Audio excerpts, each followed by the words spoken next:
Arizona, Colorado, Indiana, Michigan, New Jersey, Tennessee, and Virginia. Listen up. WynnBET is now live in all these states, and the excitement of Wynn Las Vegas has finally landed in online sports betting and casino play. From boosted parlays to live in-game offs on every major sport, WynnBET gives you the tools to win. Sign up today for your risk-free $1,000 sports bet. Download the WynnBET app now or visit wynnbet.com to start winning.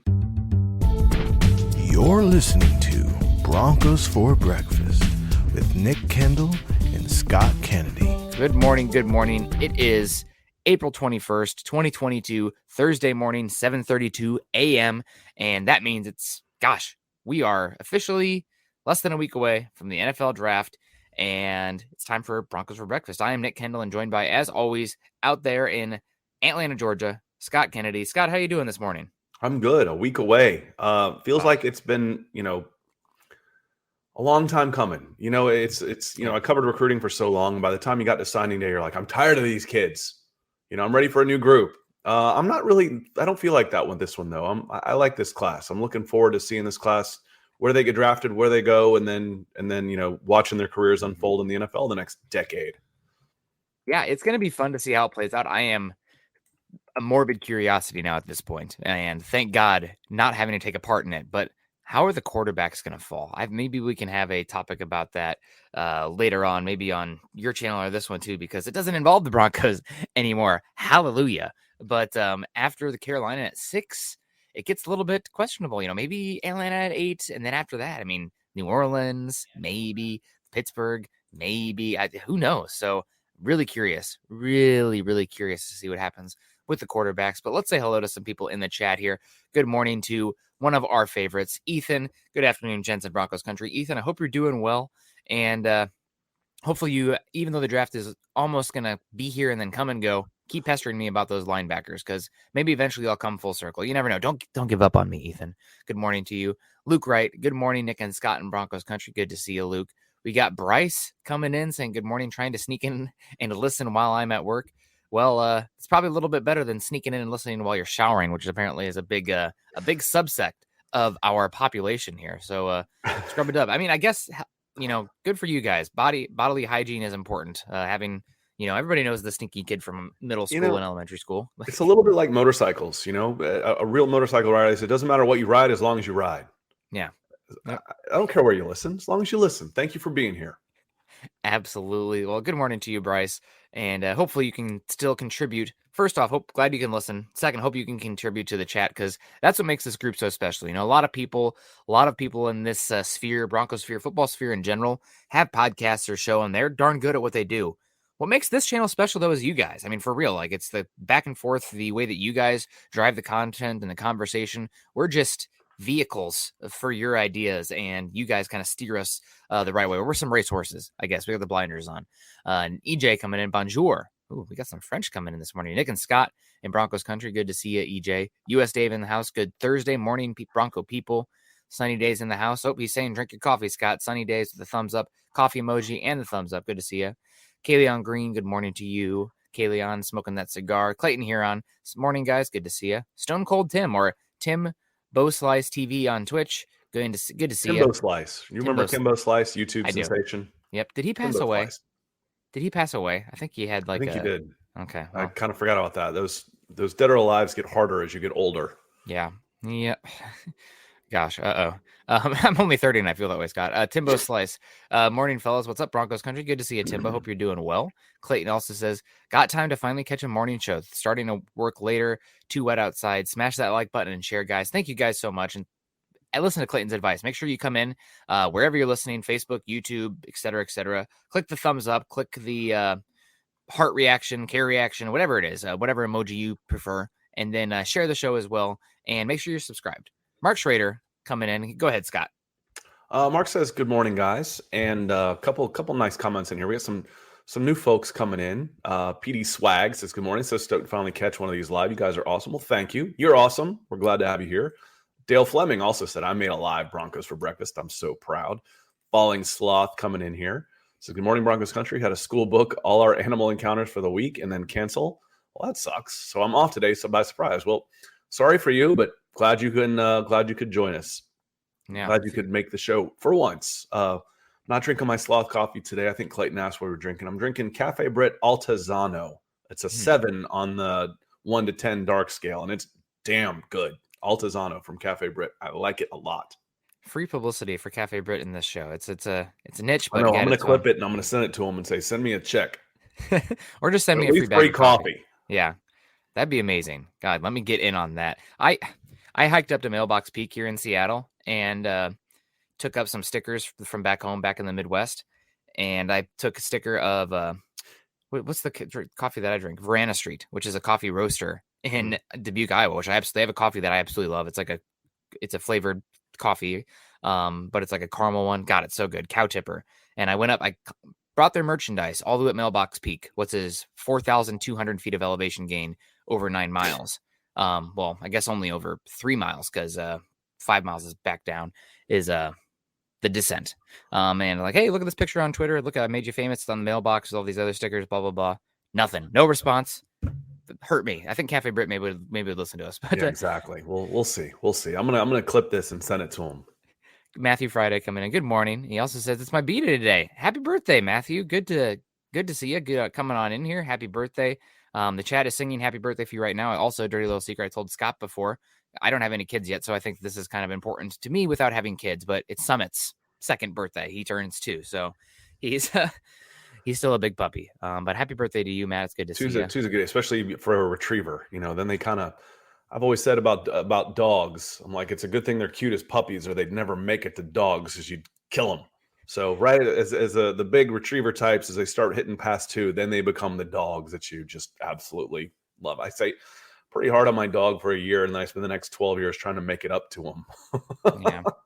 Yeah, he's they're good. They're well behaved. I don't know if he's well behaved. He's very sweet, but he has zero impulse control, especially with I live next to a big lake. Walk around the lake.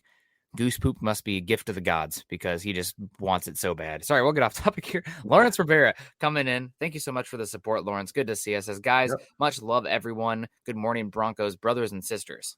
Lawrence breaking the ice today with the stars, and then Jacob Foster, the silent one, following up with some big stars. Appreciate you, Jacob. As always, a benefactor of the show, keeping us in coffee, keeping the lights on. So thank you so much. Absolutely. Greg Smith is in the house. Aloha, Nick and Scott. Greg Smith always hits us with the aloha. Good to see you, Greg. We have Clee in the house saying, nice to have a break from insanity for an hour. Well, Scott, we're not doing our job. This should be pumping up the insanity for an hour, if anything else.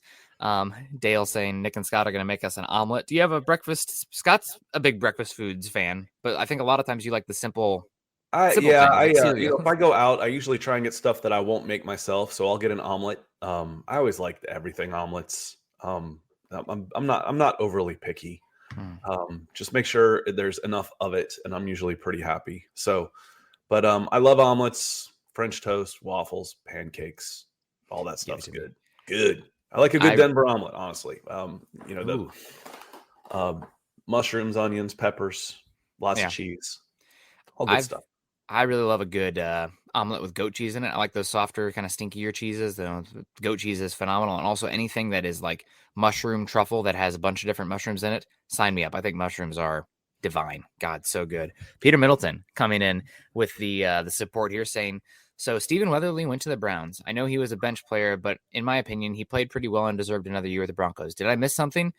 I don't think he missed anything. I think that if the Broncos had an injury occur, another injury occur, I guess, besides Randy Gregory's shoulder surgery. Can you call that an injury? I don't know. But no, if the draft, not really, but he's like more injury risk now, I guess you'd put it. But I think if the draft came and went and the Broncos did not add an edge rusher, then you would have seen the Broncos maybe bring in a Stephen Weatherly type. But they're probably looking to draft their edge maybe as early as 64, maybe trade up, maybe not at all. So it's the fact that Weatherly signed before the draft kind of puts him out of contention because the Broncos seem to be in a holding pattern until the draft, and then they will reassess what the roster looks like and go from there. And I think I looked at over the cap yesterday, and they have about $14 million. I don't think they'll need all of that to sign the draft class because I think they're going to trade back some and lower the cap hit on their overall draft expenditures this season. But either way, shout out to Stephen Weatherly. Good for him. Solid player. Where did he play? Was it Vanderbilt or Wake Forest? Yeah, Vanderbilt. I mean, Vanderbilt. he played in 9 games and had 14 tackles. You know, he might be looking for it might be on him. I want a bigger opportunity. Yeah. You know, it's not just, you might want to bring somebody in and say, yeah, but I didn't play last year. I want to go somewhere where I can play. Yeah. So that it might be on him to want to leave. Also, don't forget about that possibility as well. Snap counts. He was a special teams guy. He got 46 snap counts. He did play 262 snaps for Denver last year, which is not an insignificant number, and only had 14 tackles. So, meh. Meh. Okay. He is kind of meh. He's a guy. He's one of those guys. You can find another guy. I did like his ability last year. I felt like when he came in, he was one of the few guys on this team that was a good edge setter in defense and held up his own with length and strength and leverage at the point of attack. But that maybe just was a strong dichotomy to Malik Reed out there. So I know Stephen Weatherly had a big game against the Los Angeles Chargers, that Broncos home game. Sometimes when a guy has a good game like that, it kind of has an impact where people, remember that and that stands out and they think they do better the rest of the games. Jonathan Cooper, another example of that. Jonathan Cooper was fine last year, but he absolutely beat the crap out of the Cowboys and had hype off of that, rode that hype for the rest of the season. So good player, but people can have a matchup. They can get lucky. That's why I've said it was almost statistically impossible for a guy like Steven Means, edge for the Atlanta Falcons, to go the entire last 14 games without a quarterback hit. Yeah. Somebody blows an assignment in 14 games, for God's sakes. You should come unblocked in 14 games and have an impact. DWI guy is saying, talking about Debo, too much capital and a high contract for Debo. Boy, that would be fun. Yeah, I think the cheaper option for him on a short term would have been Cordell Patterson. I think Debo's definitely a better wide receiver, and maybe he wants to move back out to wide receiver. Is one of the reasons why he wants to leave San Francisco. He's like, listen, I don't want to be a running back. I get hit too much. Yeah. I am a wide receiver. Those wide receivers like being wide receivers. So maybe that's part of it also. Yeah, absolutely. Yeah. Debo and the Broncos would be fun, but that means that you're trading your second this year, maybe your second next year, and Jerry Jeudy, like that. Yeah, which it probably makes more sense just to keep Jerry Jeudy. And then you have to pay Debo as well. The Broncos, the way things are coming, guys, I mean, I hate to tell you this. I know we've been kind of you can be aggressive because you have a lot of cap room, and the Broncos do have a new rich owner coming in, but that Russell Wilson impending contract is going to change the formula a lot for the Broncos. You're talking $50 million a year against the cap, and the Broncos aren't set up to have massive cap numbers in the next couple seasons either. They look pretty middle of the pack before they pay Russell Wilson. So obviously they're going to be able to find ways to get it done, but how the team is being built is going to change. So this is a really important draft. It is important for 2022, but this draft this year is really important for what the future of the Broncos looks like, because you need to hit on these cheap, cost-controlled guys, because after you pay Russell Wilson, these are the types of contracts and players you're going to be leaning on to fill out a lot of your roster. So good luck to Peyton. This is a very important draft for this Broncos team. And there's been scuttlebutt that the cap is going to have a big increase in the very near future, and it sure feels that way, the way some of the contracts have been going out. TV money is coming. People complain about, salaries of players and stuff. I'm like, you let me know the next time an owner goes broke, okay? Please. I'd rather have the money going to the players. If you want to blame anybody for the cost of contracts being out of control, blame yourselves. Blame us. We're the ones watching the TV. We're the ones buying the products. We're the one paying the inflated ticket prices. Until we do something about that, price of sports is going to keep escalating. Yep. It's capitalism there. Paul coming in. Good morning, Nick and Scott. Good to see you. Clayton asks, in this draft, do you guys think we'll pick up a blue chipper? It's definitely possible, but at 64, your odds of landing a blue chipper is pretty, I'd say probably like 1 in 20, something like that. Maybe beyond, let's just say round 3 and on, because pick 64 is the last pick. Getting a true blue chipper, which to me means a building block piece, that does happen, but I would say it's probably about 1 in 20 for those picks after the top 64. I think it's 0, because blue chipper describes what they are before the fact. Ooh, you're right. Honestly, you're correct. Blue chipper is 0. You're not going to get a guy that is a blue chip. You talk about a blue chip prospect, a blue chip recruit. Now, can they develop into a building block kind of? Develop into one of those guys? Then you can. You can.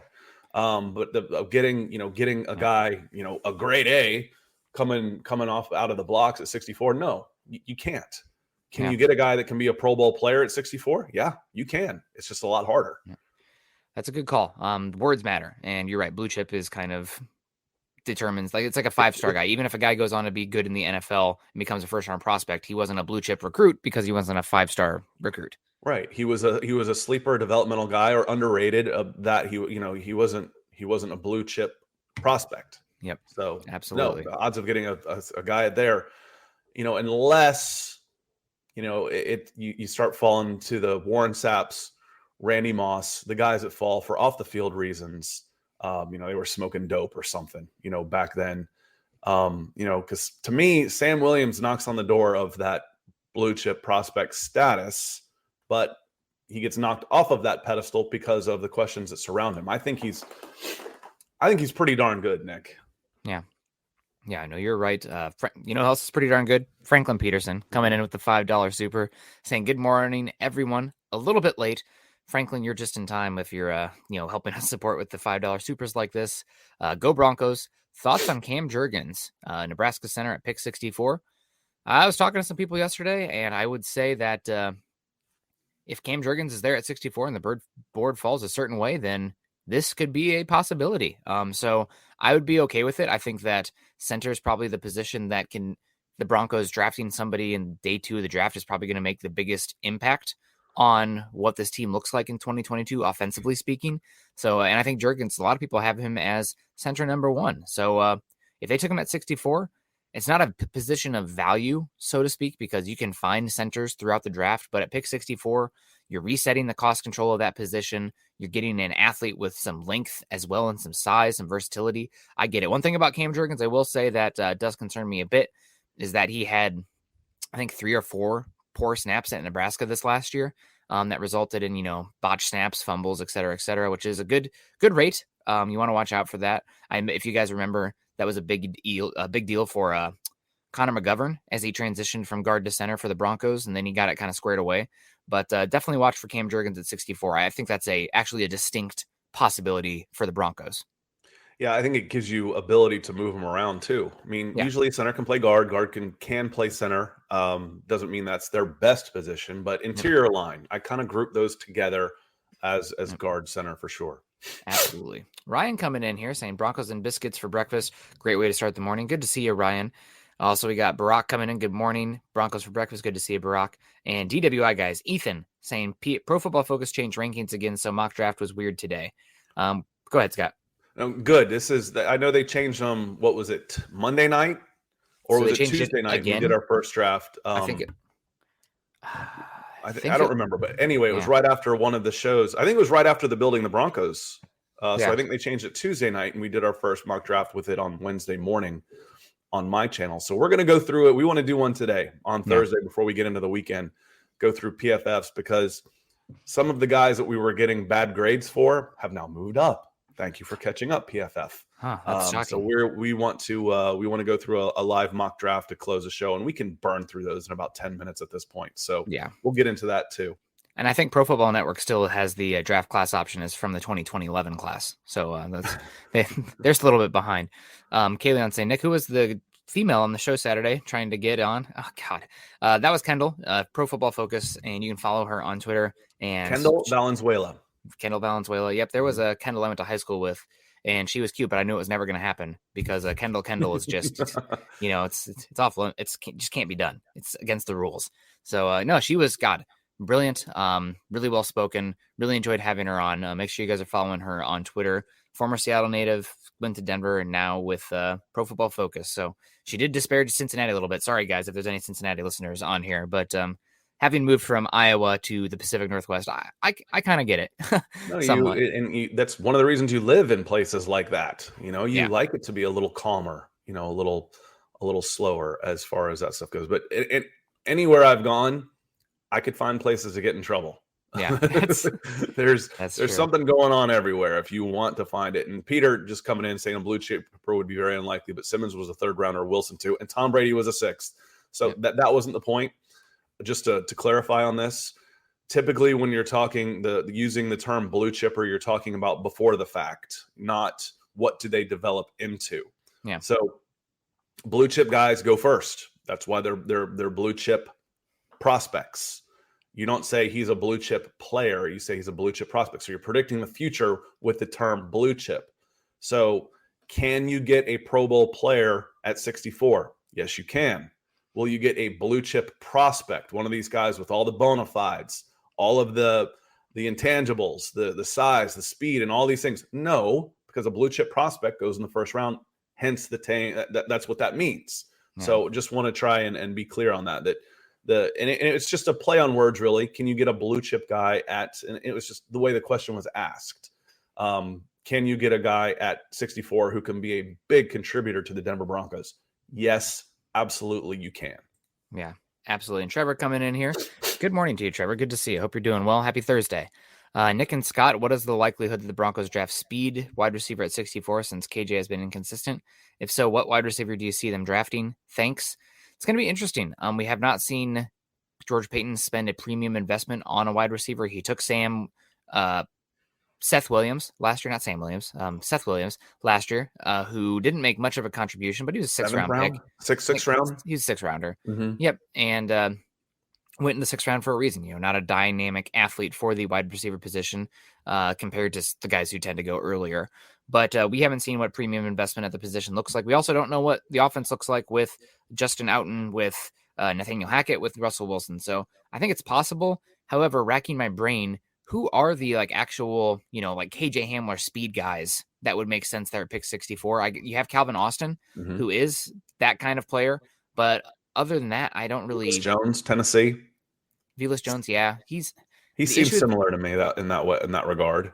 Yeah, the big issue with Velus Jones is that he is old as heck for a wide receiver. He's going to be 25 years old. Wandel Robinson is another one that's kind of a more gadgety than wide receiver, but you could say KJ Hamler's a little gadgety as well. And for me, I could see it, but you just want to get good players in here. So if they want to get speed at 64, they love Calvin Austin. I guess I could see that, but I think that's probably more. You're probably going to see what that looks like in later in the draft this season. If you do bring in a speed guy, not 64, and also then you reprioritize in the 2023 draft and beyond for reassessing those wide receivers, because then you'll have KJ Hamler and Jerry Jeudy potentially only on 1 year of control left. That was when it makes sense to bring in a rookie. Then you can, groom them for starting in 2024 and beyond. Lawrence coming in says, I think there are certain climates that are worse than others geographically. Buffalo. Anybody playing beast in those environments that we might want to take? Not quite sure what that means. But there's guys that are playing in Iowa, in the hot South, down in Miami. So there's, you're not necessarily looking, okay, this guy is a mutter, so I want to make sure I'm drafting him because we're going to be playing in the rain. You're looking for players, and it's kind of nice, that stats can be inflated if I'm playing, in good weather all the time, the West Coast guys. But for me, that means more in baseball than it does in football, Nick. Yeah. Yeah, I don't really care where guys come from. I mean, the level of competition matters as far as analyzing the tape, because you want to see, offensive tackles going against guys who are going to be future NFL players, rushing the edge, et cetera, et cetera. So, a quarterback, absolutely dicing up let's say, who is it? Bryce Young killing Chattanooga or something like that, or Matt Corral whipping up on Liberty. Okay. I mean, is he making the plays? Is he not being detrimental? I'm going to hold the bad play more against him than the good play, but good guys come from anywhere, all walks. And the quarterback position makes me a little more nervous in that regards, because it's harder to measure what makes a good quarterback. Now, I've used this expression before. I don't care the level of competition as long as that player is dominating it, but I do then want to see the measurables. You take Adrian Peterson and drop him in Northern Iowa, he's still Adrian Peterson. That doesn't change. Yeah. But if you've got a guy dominating at Northern Iowa or someplace, a smaller level of competition, and then you bring him in and he's a little undersized and he's a little under speed, he's a little under athlete, he just happens to be dominating that competition, then it's a little bit more of a worry. It's one of the reasons, why do I like Troy Anderson so much? He's at Montana State. Well, who couldn't dominate at Montana State? Well, he's a monster athlete. He's one of the best athletes in this draft at any position, let alone linebacker. 6'3.5", 243 pounds, running 4.4s and jumping 39 inches. That translates. So the ability, he couldn't do anything more at his level of competition. Couldn't do anything more. Did it all. And then he's got an athleticism profile that puts him at the top of the class. So that's why I like a guy like that, despite the lower level of competition. Yep, exactly. I mean, you do have questions from the tape that arise, but this is unfortunately, and makes you kind of rewires your brain to be a negative Nancy, but you're looking for reasons to not draft these guys, right? You're starting at the top and then you're knocking them like, what can't he do? What can't he do? And after you have all of that, okay, now what can he do? What's his role, et cetera, et cetera. So it's kind of a tear down and build up process for me when I look at the athletic profiles and the tape. And it's nicer covering NFL draft in that regards because you can be a little bit more honest than when I did recruiting, because you're trying to bring players and they're choosing you. And when you start being negative about them, their fans get really weird. So, you won't hear me talk negatively a lot. It'll be the reverse positive. He's not soft. I just like to see him be tougher. He's not too short. He just needs to get a little bigger. He's not too slow. He just needs to get a little quicker. I'd like to see a little more burst, that kind of stuff. And this one you can be a little more honest about it and say, man, I don't think he's fast enough. When we're talking about those type of things, because these guys don't have a choice where they're going to school. They're not choosing you and validating that that Northwest Dakota State, Texas A&M is the best place in the world because he chose me over you. I knew that. Well, Scott Kennedy says the guy sucks. Scott Kennedy's an idiot. Both can be true. Might be. Max Power coming in with 2 pounds. All right. Yeah, 2 pounds. Yeah. Thank you so much, Max. Would you take a receiver at 64 if they're best player available? Yes, I would. I think wide receiver is a valuable enough position, and I'm treating this draft much more about the long-term health of the Broncos than anything else. Now, it would have to be a pretty obvious BPA for me because I'm looking at interior defensive line, edge, linebacker, safety, offensive tackle, cornerback, all before wide receiver. But if I'm looking at Dane Brugler's list of wide receivers right now, if any of the top 8 guys, for me specifically, 8 guys are there at pick 64, I have to think long and hard. And I'll just list the first round guys here because they won't be there. So we'll just get them out of the way. Garrett Wilson, Jamison Williams, Drake London, Chris Olave, Traylon Burks. Those guys are not going to be at 64 unless something happens where, Laremy Tunsil bong video release right before the draft.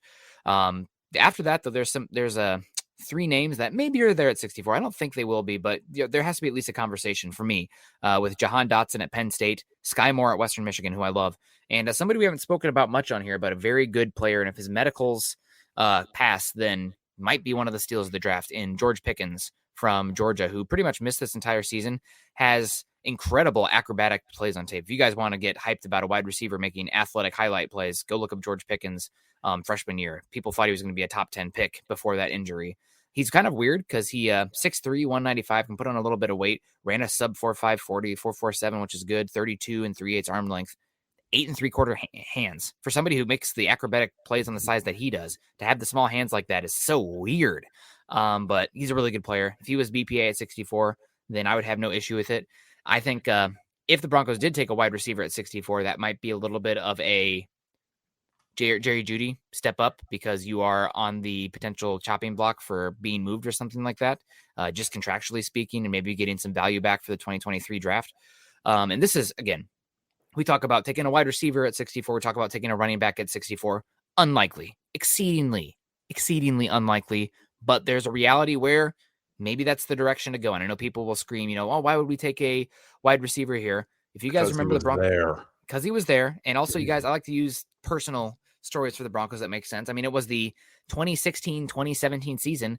Broncos had the no-fly zone still going with an elite defense. Quarterback was not so good anymore, but elite cornerback groups. And then just 2 years later, the Broncos cornerback room was one of the worst in football with Vic Fangio in the 2020 season. So guess what? Needs fluctuate quickly. What you think is a strength right now can be a weakness just a year from now. Football is volatile. Teams are cyclical. And if you want to keep something strong, you invest in it. So I think, especially at pick 64, people get way too upset about specific needs and whatnot. Just get good players that fit your scheme, that are valuable, that you think can hit. That's the most important thing. Yeah, if you have one of those guys that drops that you absolutely love, again, people talk about like best player available like it's a Bible.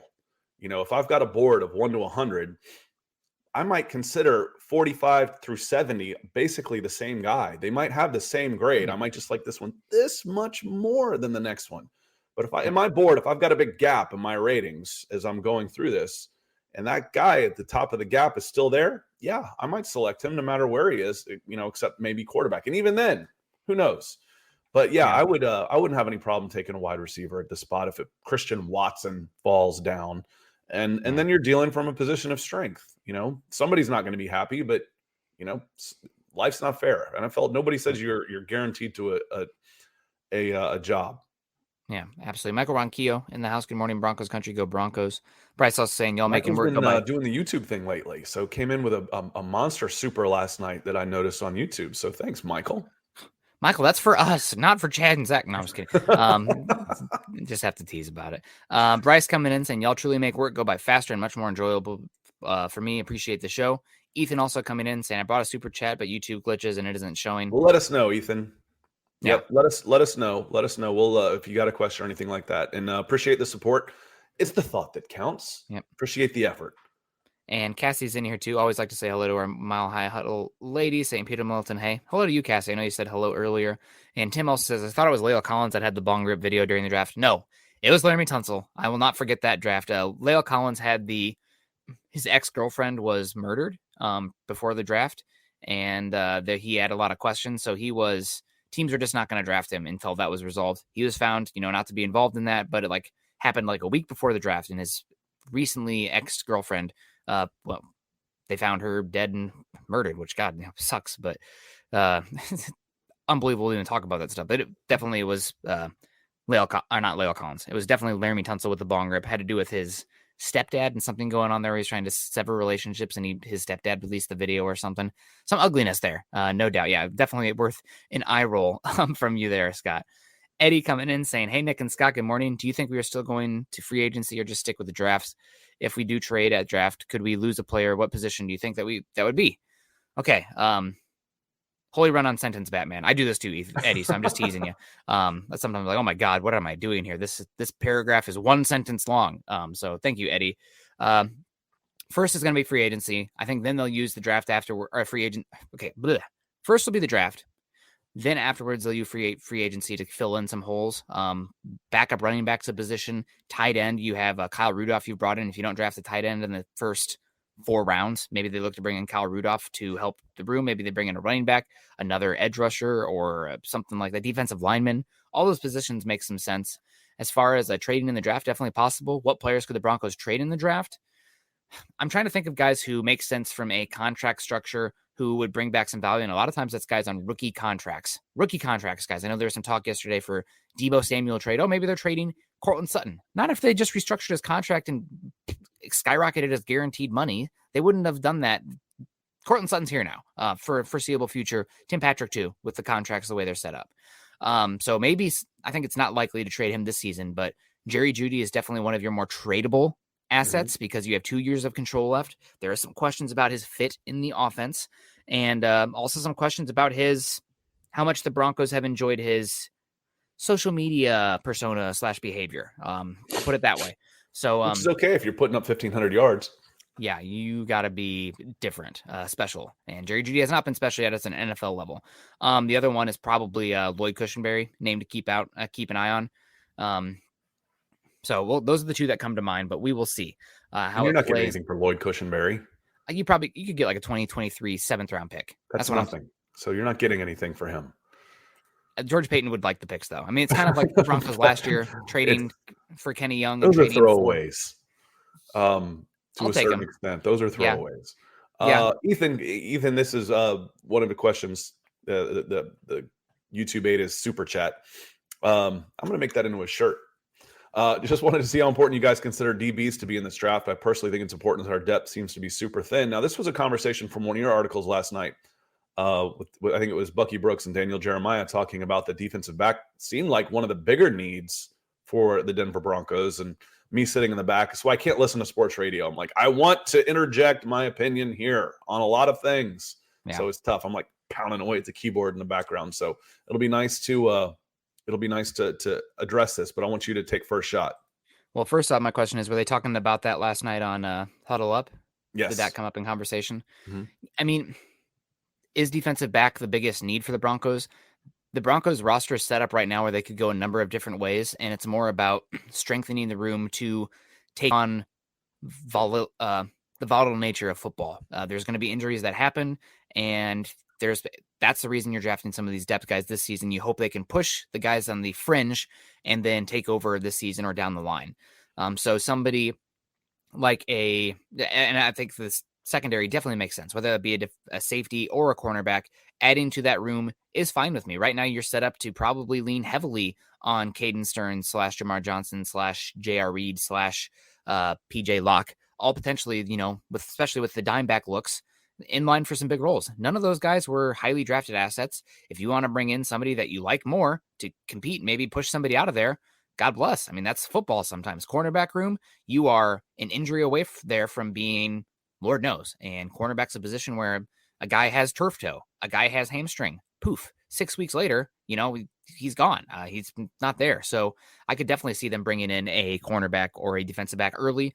I would push back slightly as far as it being the biggest need. And I know that the segment they had was they have to pick one, but and that's what I wanted to say is like, this wasn't like a written article where they had time to like really think out their thoughts, proofread and go back through it and do a little bit of research. This was kind of off the cuff. It was a podcast, wasn't it, Nick? Yeah, it was a podcast where they discussed. I give them a little bit more slack on that because we do this and there's things. That's why we always say, listen, if you got a question or a comment, maybe I want to clarify, hit me after the fact. It gives me a little bit more time to answer and clarify my thoughts and speak like, no, you can't get a blue chip at 64. Well, Scott, that's you can't say that. Look at all the guys that got drafted after this.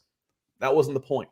The point. So maybe I can say it a little bit better, in writing. So I give them a little bit of slack on that one, coming off the cuff, saying, defensive back's a big need. That said, you can play 10 defensive backs, in a game, so, and you're going to need 6 corners. When you're in dime, you're looking at 2 safeties, 4 corners, or 3 and 3. You need 10 defensive backs. You don't need, it's nice. A lot of people don't have 2 defensive backs, but if you were to take a top 3 defensive back, a top 4 defensive back in the draft that makes the top 4 of your squad, he's going to make you better. He's going to play a lot. And you could do that at 64. And it's really hard to hide defensive backs in today's NFL with how passing oriented the league is and with just the talent on the offensive ball and how the rules are set up. It's a space position. So, and it's also a system. I was listening to an athletics show yesterday where they had a data analyst on to talk about positions, and it's a system it's a failure system where the first player to mess up, the whole system fails, rather than the first player to succeed makes the whole player succeed. It's a difference between like wide receiver or edge rusher versus offensive line and defensive back. So for offensive line and wide receiver, you'd rather have a guy who is so godly that you can go to them no matter what, and then the whole unit succeeds. Like a passer, like when Aaron Donald is at his best, you can play whoever next to him. He's succeeding, therefore the whole unit is succeeding. If you have Jalen Ramsey back there, but you're playing with 2 other scrubs, they're avoiding Jalen Ramsey and picking at the 2 other scrubs. So even though you have Jalen Ramsey, it does help you to an extent. There's some scheme stuff. This is obviously dumbed down some, but you want to have your floor, your worst player level of play as high as possible in the secondary. So investing in the secondary makes a lot of sense there. Also, like I said, secondary is an injury position. It's a position where even if you're dinged a little bit, your play can drop a lot. So having 3, 4, 5 cornerbacks out there that you trust really helps you. And this is going to be probably emphatically true in the AFC West, where I think all of these teams right now are going to play a lot of 11 and 10 personnel. I don't see a team that is loaded up at the tight end position with talented tight ends that are going to be trying to go, old school smash mouth 1990s 12-21 personnel ball. This is going to be throw it around the yard type of division. So secondary for sure. It's a pass happy league. And Nick, I listened to about the first 35 minutes of the athletic pod that you sent me about edge rushers and linebackers. And the thing that I was starting to get a little annoyed with, I'm like, they're talking about the evolution of the league and they never mentioned rule changes. I'm like, one of the reasons they've had so many evolutions to this league is because of all the rule changes that have benefited the passing game. Every single rule change in the last 50 years has benefited the passing game. And it's becoming a 7-on-7 league, except, instead of pulling a flag, you can hit the quarterback, just not below the waist, not above the shoulders. You've got a target about that big where you're allowed to hit him. So it's having more defensive backs is a good thing. Mark Schrader, you're awesome. He says, good morning, no question today, but really enjoy you both. Well, we really enjoy you as well. Thank you for being here. You are a big help and contributor to this show, literally. So thank you very much. Yeah, absolutely. And Lawrence Rivera coming in saying, I'll be out of service this weekend. So if you guys do a show, I'll watch it later. Much love, everyone. We got Julian coming in. I don't recognize this name, Julian, saying Welcome, Julian. linebacker or cornerback should be the first picks, then pick Jelani Woods later.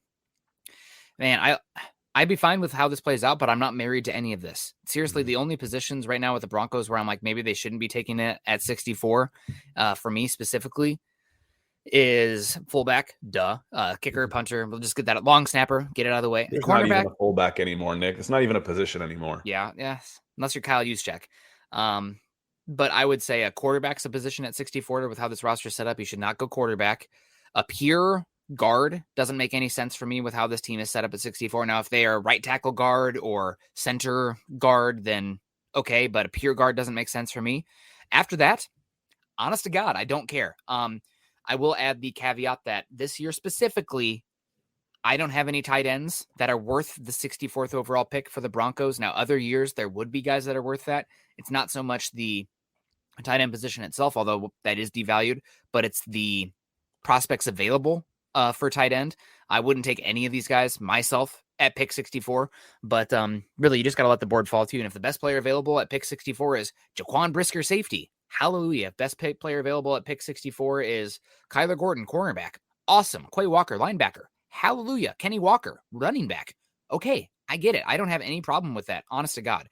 So real good flexibility, and that's a shout out to George Paton doing what we've screamed about on these shows for years. Free agency, you need to make your roster as complete as possible so whatever you have can go take the field and you're comfortable with that before the draft even happens. And then when the draft comes, let the board fall to you. Guys that fit your scheme, guys that fit your culture, guys that fit your specific metrics, positional value allotment, et cetera, all come into play so you can take a really holistic approach to the draft and not hold yourself back. You don't want to limit your options. It's already hard enough to draft and hit picks. Your odds are already too low. Why limit your options? String Guy comes in, says, Scott, why is Zach so opposed to drafting a running back 1 in this draft? I'm not convinced we have a guy on the roster who can hold up as running back 1 through 17 games in the playoffs. A couple of reasons here. String, I appreciate the question, and we're talking went a lot last night. Zach Kelberman, for those of you on that aren't positive, that just watch us in the mornings, Huddle Up Pod. Couple of reasons. One, you've got an RB1. You do, Javonto Williams. 2, at 64, there's probably other ways you can use that pick that will help the team more because you've also have Mike Boone. This is something Nick and I have talked about a lot. If you are talking about a running back in the second or third round, it means Mike Boone is done. It means they don't trust Mike Boone to be a second running back because you do. You need 2. You've got 2. You're paying a second guy very well right now. So he also believes in Mike Boone. So that's another reason. And 3, you can get guys. You know, if I'm looking at a board here right now and I'm like, okay, let's say James Cook, who's ranked 90th on NFL mock draft database, and you reach for him and take him at 64, I might get Devontae Price in the 6th, who's 6'2", 205 pounds, running 4.4s out of FIU. You know, so there are guys you can get. So it's not necessarily against taking a running back. You're going to need a third running back. You're going to. Yeah. You might need a second one. That's the question about Mike Boone. That's the big question we still have. It's about taking a running back early. They don't want to take a running back early. And frankly, I don't want to take a running back early for this team either. I'd rather use that at tackle, at edge, at corner, one of those 3 positions before I'd even think about taking a running back at that spot. Yeah, I agree with you completely. And I am very much running backs don't matter. It's always a little tongue in cheek. I don't like paying running backs big second contracts. I don't like using a first round pick on a running back. I don't really even like using a top 40 pick on a running back. But this is a good transition to our topic earlier. The Broncos' most valuable weapons on the team for 2022. And this is the conversation. This is funny. Somebody's like, "Where's Nick? You've been invaded by body snatchers or something." I think the most valuable and important, the most important Broncos offensive weapon this season for the way the roster is set up right now is Javonta Williams. Because right now, for one season specifically, I don't trust Mike Boone as the number 2 just because I don't know Mike Boone as the number 2 option. He could be very good, but you're not paying him like he's great. You're paying him like he's a number 2, which is okay. But You don't know if he can hold the load there. And Javonta Williams has never been a bell cow back since dating back to high school. He had Michael Carter there at North Carolina. He had Melvin Gordon this last season. So, and I don't consider Russell Wilson an offensive not counting weapon. Russell Wilson. Yeah, that one's obvious. Offensive skill players that aren't quarterbacks. Yes. So for me, I think Javonta Williams is number one. And it's because if you lose Javonta Williams, your offensive structure falls apart. Now, you could lose him for a couple games and be okay. But if you lose him for anything more than 6, I think you're in trouble. And that goes also because of Russell Wilson's avoidance of the middle of the field. I think if you use the short, quick pass game and the run game, it can be a little bit redundant. But because the short, quick pass game over the middle of the field is less with Russell Wilson, that means your running game is more important. You have to rely on that. So really, I really think it's Javonta Williams number one, which is crazy. He's not the most valuable. Like if there was a trade right now, Jerry Jeudy would get more. The wide receivers get more because running backs are replaceable and you can find them every single draft. And they're also only as valuable as the rookie contract typically. But for this draft, or for this team specifically for 2022, I don't trust what's behind Javonta Williams. If he goes down, I'm worried about the offensive structure. He's my most important. There's no redundancy built in right now. Again, the talk, and I'll say it until we find out differently. The reason why there seems to me there's so much talk about the second running back position is because Mike Boone might not be the guy. Is he? That's the question we've got. I'd like to see him. Let's get him 10 carries for 10 games, 10 carries a game, and see if he can be a legit number 2. Otherwise, they don't trust him. And if they don't trust him, they need to cut him because you're not paying a backup a third string running back $2.5 million a year. No way. That's a 7th round guy. It's a practice squad guy that you bounce in and out. So I'd be okay with that pick, Javonte Williams. Everywhere else, you've got a redundancy built in, except tight end. But that's one. I agree with you on tight end. But I'm okay with the specialized bodies here. So let's keep getting into it. I'll just go for my top ranking of the Broncos players in terms of value and importance. The pass catchers, I have the next 4 being wide receivers. Not even getting into the tight end yet as terms of importance. They are just placeholders. They are the linebacker of the offense. Whereas as long as they're not, as far as redundancy, yeah, if I've got 4 wide receivers, one of them goes down. Okay, well that means somebody moves up. The number one, whoever the number one is, and that's the fun thing about the Broncos. Who is the number 1 guy? Could be any one of 3 guys. Yep. So if one of those guys goes down, whoever you put at number 1, you move everybody up the rung, and then really your number 4 just gets worse. So that's not so bad. There's redundancy built in there. But who would you say, and let's hit this one real quick before we get to the next guys. As far as Rob coming in, the Green Super, appreciate that very generous super, Rob. Says, could we afford to pay all 3 of Russ, Jerry Jeudy, and Bradley Chubb next offseason, assuming they produce or demand an extension? Listening from Nashville. Go Broncos. If Jerry Jeudy demands an extension, in my opinion, he's gone. I'm trading him because I think you can find other wide receivers in the way the contracts are set up. I'm looking for other guys. And you listed, I think Russ is going to get an extension regardless. Chubb, you don't know right now. You do have the power of the tag, which can do things. And maybe you can even do a tag and trade situation for him. And that's one reason that I am gung-ho about drafting an edge rusher early. Not only are the top guys above the top guys of your edge rushers and Randy Gregory and Bradley Chubb injury prone, not playing a lot of games, but Chubb's set to walk after the season. So I would want to draft somebody this year that can help the room and give you some protection there in case there is an injury, but then also hopefully step in and take Chubb's place next season as a cost controlled option at the second most highest paid position in football at the edge rusher spot. And Rob, I think you could afford to, you just might not want to. And the question for me is the tag for sure on Bradley Chubb. If he produces double-digit sacks, tag him. Make him do it 2 years in a row. Make him prove he can do it 2 years in a row and tag him. I don't particularly like that option, but by God, if I'm in charge, I'm using it. I'm going to use that option. I don't like limiting players' options like that. It seems unfair to me, but $20 million is a pretty good compensation for being unfair. Yeah, and I would love to get, if that happened with Chubb, tag him and then somebody offers you 2 second-round picks to move on from him. I know it's an edge. You'd hope for a first, but the 2 seconds is also really good, especially we keep coming back to it. How this team is going to have to be set up. You're going to need young, cost-controlled rookies to contribute big time on the roster with your quarterback making $50 million. So that's going to be a big-time one. And you didn't list, I think, the guy who's in line to get a big contract there that I would have a conversation with before maybe even Chubb, and Judy is Draymond Jones. I think Draymond Jones is going to have a big year this year. Excited to see what he can do. So next for me, ranking the wide receivers, I'm going to go Cortland Sutton number 1, then Tim Patrick, then Jerry Jeudy, then KJ Hamler. I think KJ Hamler could push his way up to top. This is very volatile, but that's how I'd rank the wide receivers right now in terms of value and importance. And they're the next after Javonta Williams number 1, which is God. Hello, I am still Nick Kendall. Saying running back number 1 most important for next year right now, which is insane. Twice if you're okay. Yeah. But the issue is if you lose KJ Hamler for a couple weeks, if you lose Cortland Sutton for a bit, you have depth that I trust there with those 4 guys. Obviously, you can have more. That's great if you want to bring another wide receiver. Then after that, I go Okwuegbunam, Tomlinson, Mike Boone. So, boom. Now, if you improve if the offensive line gets better and you improve the offensive line and you're able to get guys out of the box, the running back position doesn't become quite as important. Ask the Cleveland Browns. You know, remember, they're playing against you with. When we went into that game, we're like, well, this guy's hurting to run in their third string running back coming off the practice squad or whatever. I'm like, yeah, but that offensive line and defensive lines were fine. And that's how they're winning games. And that's where the Broncos are losing games. Yeah. That's how that game turned out.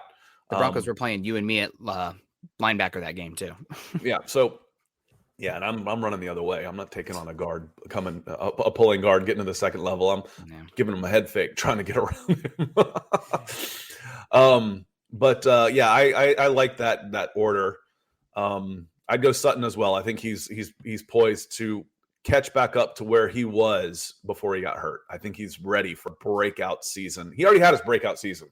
I think he's ready. There was a dip. If you look at his timeline, it fell. He's ready to go back on the ascendancy.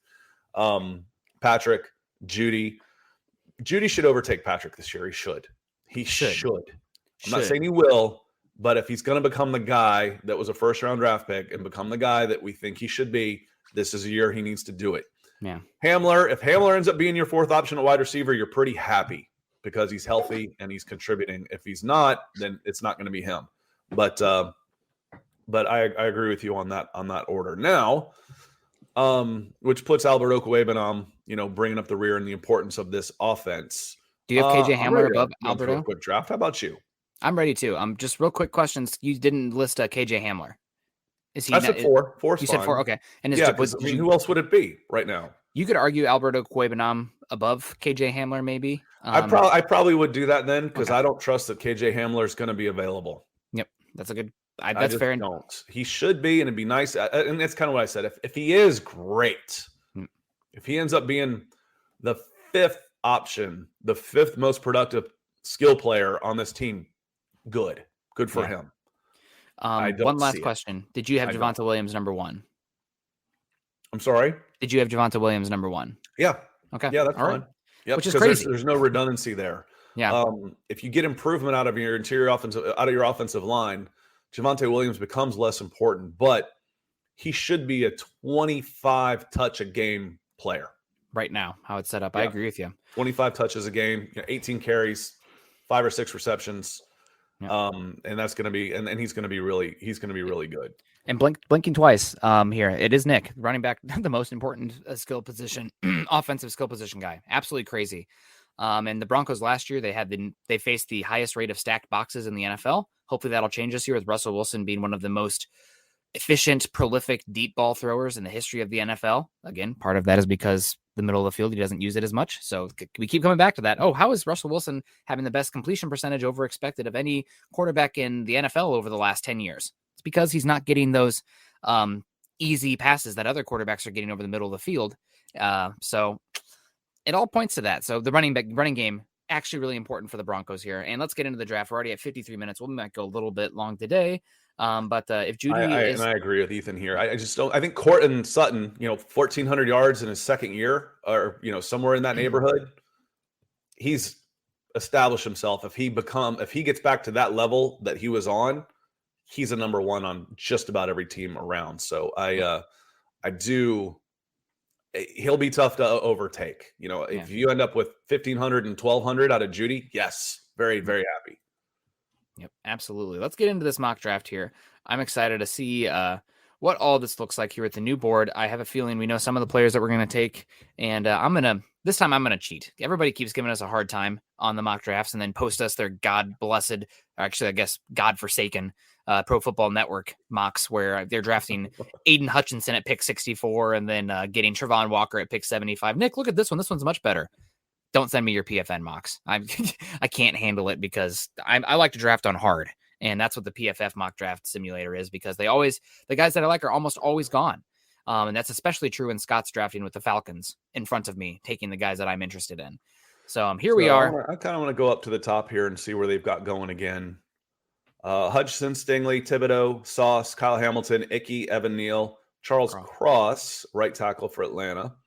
Trevon Walker at 10. The first quarterback comes off the board at 19 to the Saints. Jordan Davis at 17. I've seen that one a lot, Nick. Yep. Jordan Davis to the Chargers. Yeah, that would be talk about going from terrible run defense to one of the best in the NFL. Austin Johnson, Sheldon Joseph Day, Khalil Mack, and then Jordan Davis. Night and day difference here.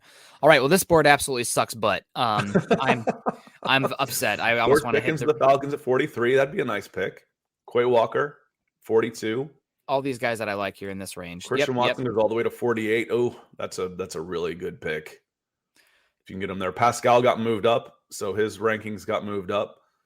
There's Logan Hall for you. Troy Anderson to the Cowboys. Interesting. There's Abraham Lucas too. Okay, can we scroll down? Because right now every single one of these players I despise at the pick. Don't like. The guy to go with here. No, I don't think it's Cam Taylor Britt. I don't think it's Zach Tom. I think it's Cam Taylor Britt. I think he is one of the best defensive backs as a scheme fit in this draft for the Broncos. Is he a cornerback? Is he a safety? Is he a slot? I don't know. He's long. He's explosive. He's a team captain. We just talked about it earlier, how the Broncos need defensive back help. He can literally play all three defensive back spots for the Broncos, and he's a phenomenal tackler and a good athlete with good length. I'm going to pound the table here, unless we want to take a trade down and do one of those things. But the guy here that seems far and away better for me for the Broncos at pick 64 is Cam Taylor Britt. And I know we've been cheating to an extent, getting Cam Taylor Britt pick 75 and everything like that. But this is a blinking light for me.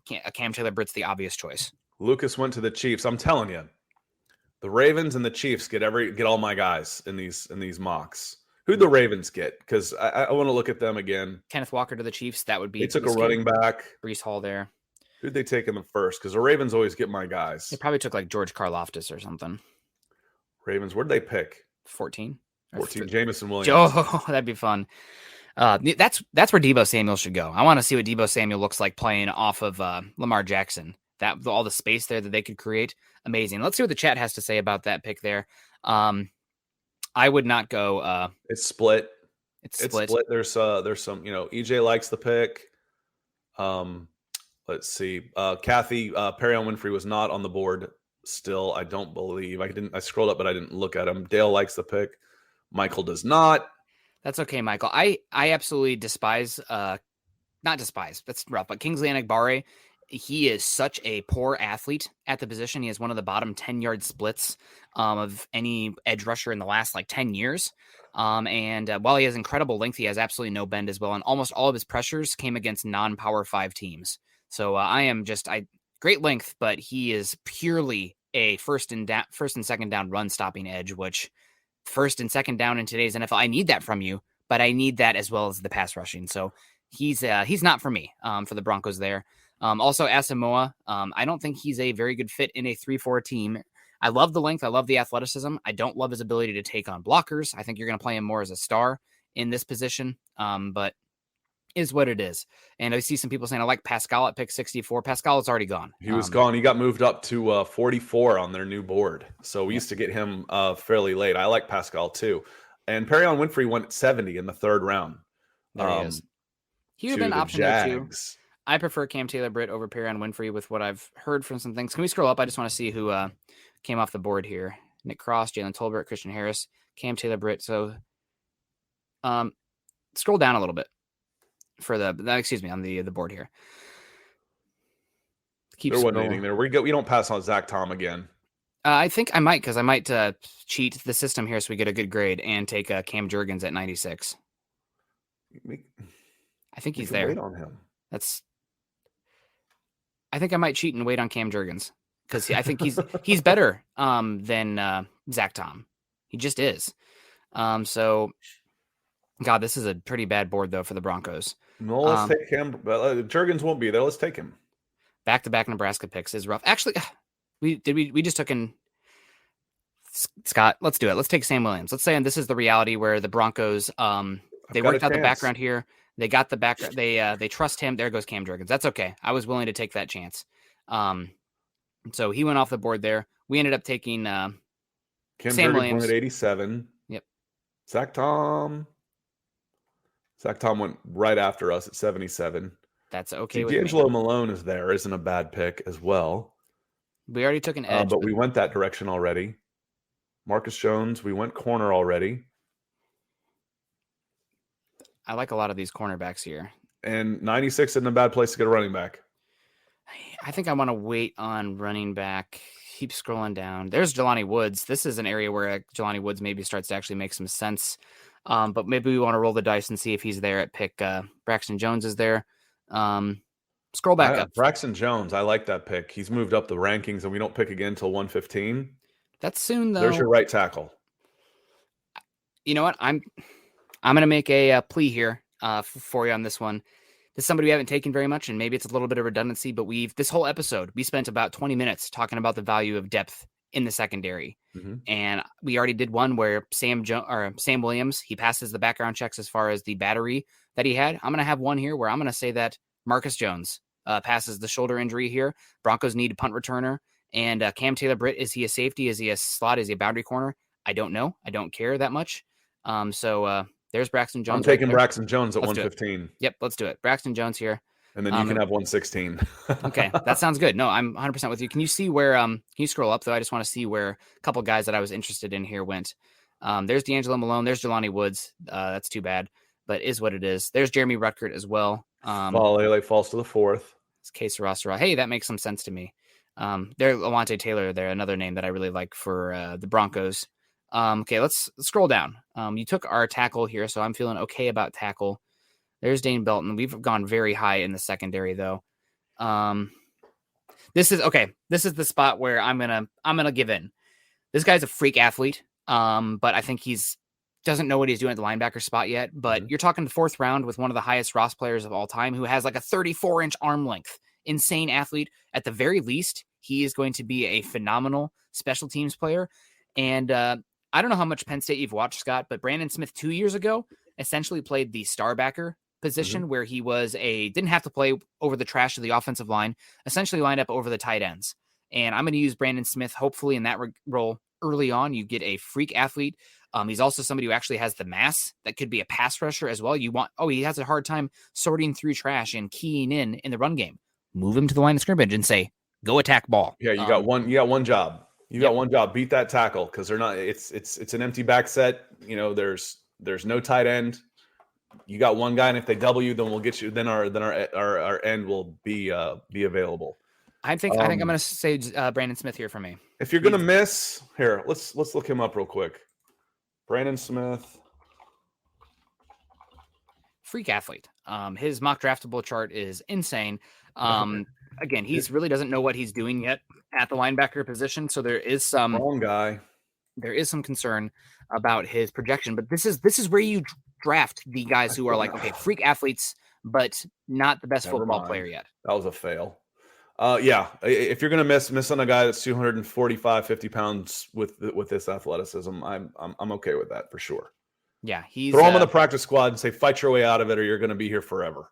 Yep.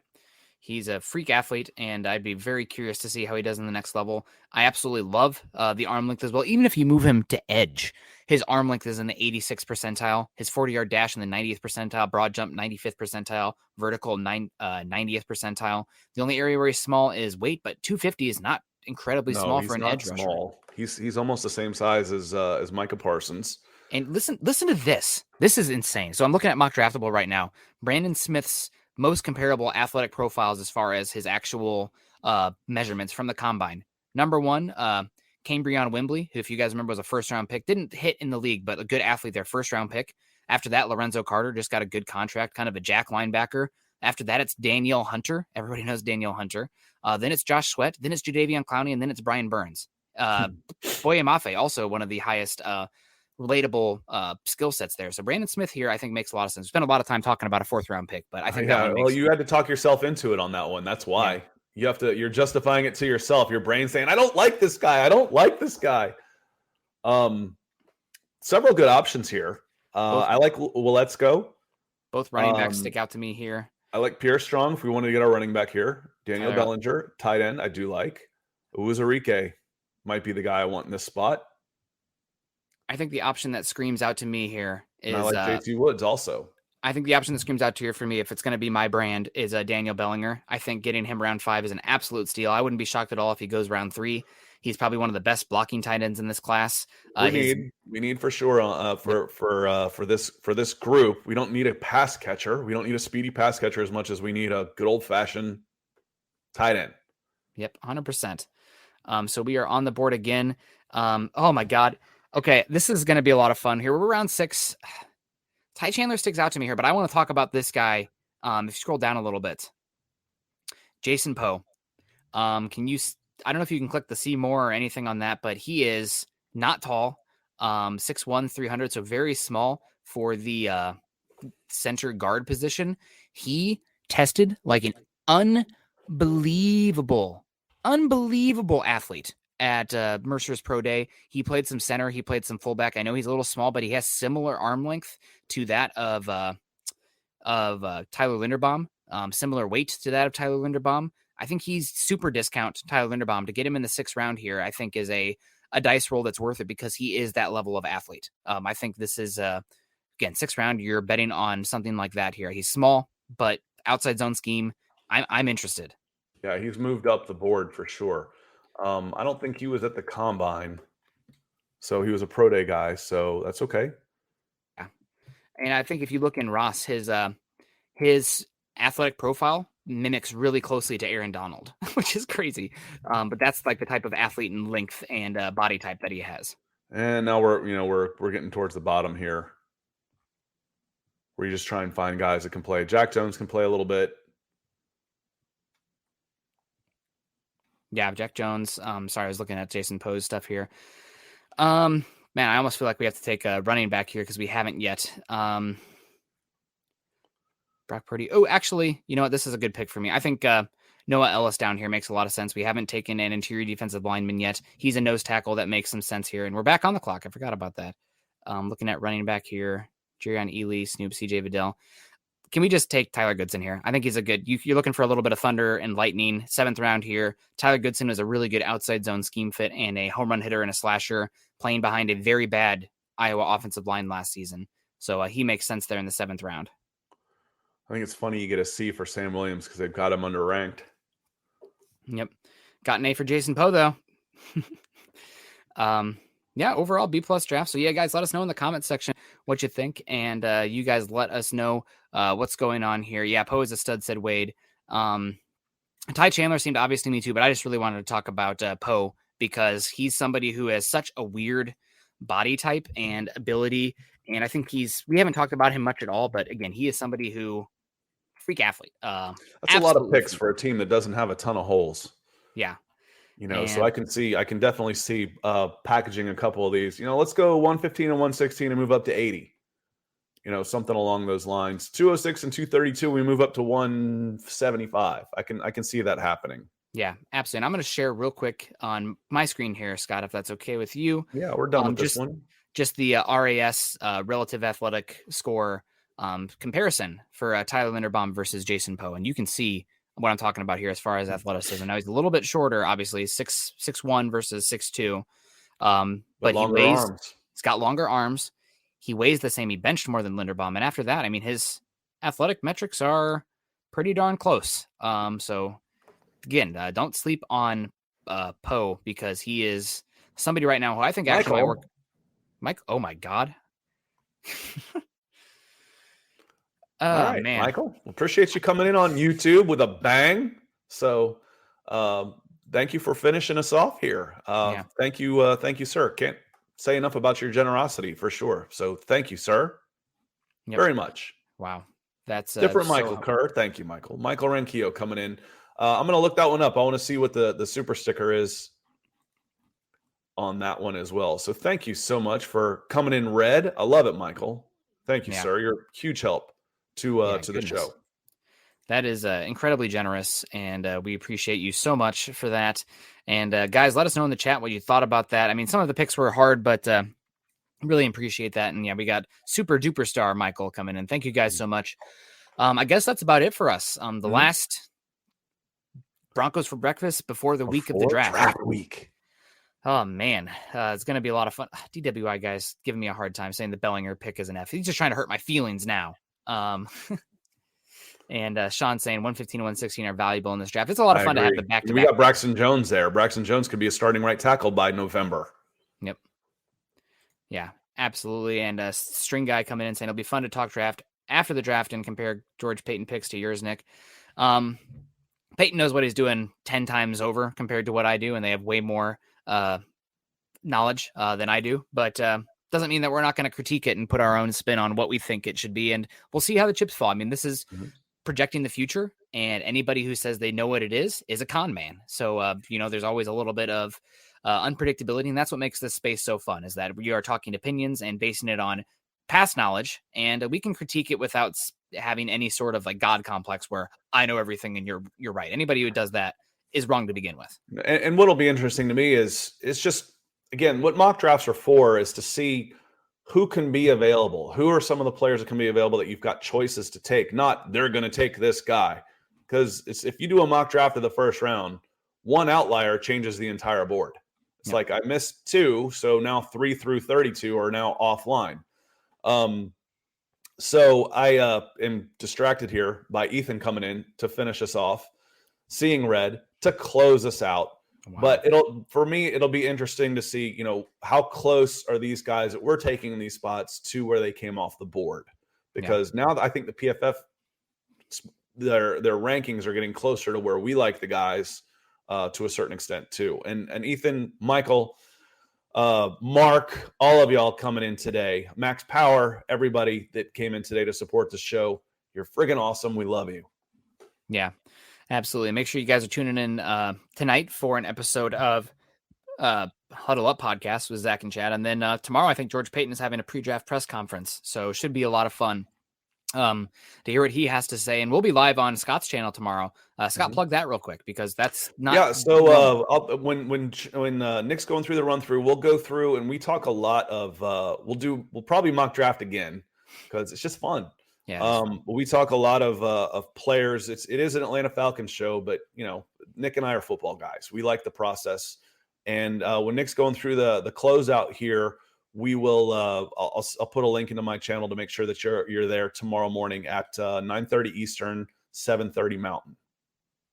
Yeah, it sounds great, man. We'll see you guys tomorrow on Scott's channel, and appreciate everybody joining us today. We appreciate you. Scott will post out that mock draft afterward. Get at us on Twitter. And Ethan, I do feel better now. Thank you so much.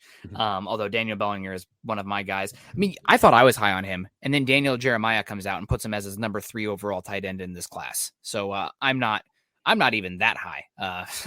I thought, I was like, okay, Daniel Bellinger, round 6, round 5 every time. Hallelujah. Sign me up. I think he's probably closer to, one of those 115, 116 picks. And that hasn't, if they take him there, I'd be fine with that. But 3 overall tight end in this class. Not a very good tight end class as far as number 1 tight ends, but that's okay. We're going to get on out of here, guys. We appreciate you so much. Make sure you guys are following Scott on Twitter. Scott is at Scout Kennedy, and I am at Nick Kendell MHH. Also, make sure you're following us at Huddle Up Pod, as well as at Mile High Huddle. If you haven't done so yet, follow us on our Facebook communities, facebook.com/Mile High Huddle Pod, as well as facebook.com/Mile High Huddle. And please like, subscribe, and share on YouTube. On Facebook, we got a Care React coming in from Carolina Lens. Thank you so much, Carolina Lens, over on Facebook with the Care React. You guys be like Carolina Lens. Join us there. Drop us a like, heart react, whatever, and do the same on YouTube. Please subscribe, like, and share on Huddle Up. And if you haven't done so yet, find us on Apple Podcasts, scroll down, Huddle Up Podcast, leave us a 5-star review and a comment that we will get to at a later point in time. Good mock. That was one of my favorites that we've done so far. Maybe it's because you didn't really push me too much because we were getting long. And I'm like, this is the guy that I want. And then we move forward. But no, I defer. I pick my battles. People think, that I'm super argumentative only when I'm right. If I'm not sure, I'll sit in the back.